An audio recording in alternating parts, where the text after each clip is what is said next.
Chance கிடைக்கல.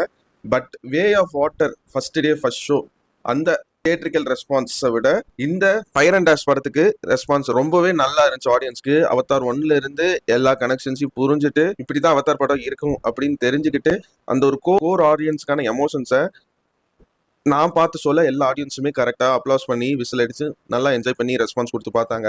மற்ற Avatar படங்கள் கம்பேர் பண்ணும்போது இந்த படத்துல ஆக்ஷன் சீக்வன்ஸ் ரொம்ப அதிகம். அதை நல்லா எமோஷனலா எழுதி எக்ஸிக்யூட் பண்ணியிருக்காங்க.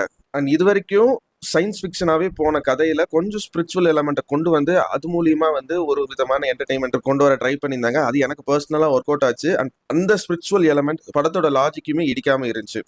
நெத்திரி, டுக் டுக், கிரி இவங்க 3 பேரோட கேரக்டர் டெவலப்மெண்ட் இந்த படத்துல ரொம்ப அதிகமா இருந்துச்சு.